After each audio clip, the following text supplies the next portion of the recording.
Bonjour et bienvenue dans cette nouvelle chronique sur le thème « Comment progresser en tant que leader ?» Dans un monde en quête du risque zéro, portant le biais inconscient du mythe du héros, un monde abreuvé d'informations dans lequel le nombre de likes finit par définir les standards et la réputation, chacun peut être tenté de penser devoir être plus exceptionnel, plus fort, plus rapide, plus efficace, plus intéressant que son collègue.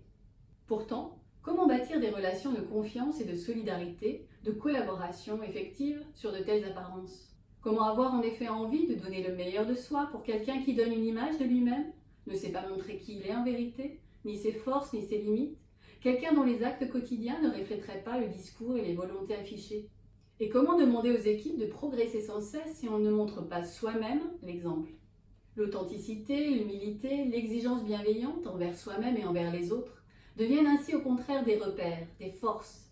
Elles sont les garantes désormais de la capacité d'un leader à oser questionner régulièrement ses certitudes, regarder les choses telles qu'elles sont, sans vanité ni faux semblant, sans crainte de plaire ni de déplaire, et de la capacité d'un leader à être à sa place et à prendre les meilleures décisions pour son entreprise. Voici quelques clés pour développer ces trois forces au quotidien.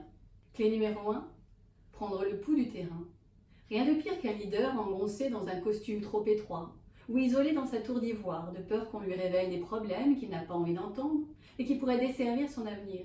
Un leader respecté aime aller au contact du terrain, sans pour autant bypasser les lignes intermédiaires. Il s'intéresse aux points de vue, aux idées, aux réussites, petites et grandes, de chacun et de chacune. Il n'hésite pas à féliciter ceux qui prennent des initiatives, ceux qui se saisissent de leur marge de manœuvre pour faire grandir le collectif. Il pense l'avenir en étant en prise avec le présent de ses équipes, de son entreprise. Deuxième clé, mieux se connaître. Accepter l'autre tel qu'il est demande de savoir d'abord s'accepter soi-même, dans ses forces comme dans ses faiblesses. C'est-à-dire de faire régulièrement des arrêts sur image, d'investir du temps pour repasser quelques situations clés, pour voir quels ont été les bons et les moins bons réflexes, pour capter ses habitudes, ses automatismes et mieux se connaître. Un bon réflexe pour questionner ses certitudes et être en mesure de progresser, et de s'entourer des bonnes personnes, des personnes complémentaires capables d'enrichir notre vision et notre capacité d'action. Troisième clé, installer le retour d'expérience en clé de réussite collective. Capable de parler de ses réussites comme de ses échecs et de tirer des apprentissages aussi bien de l'un que de l'autre. Un bon leader s'attache à ancrer l'état d'esprit du test and learn au sein de ses équipes.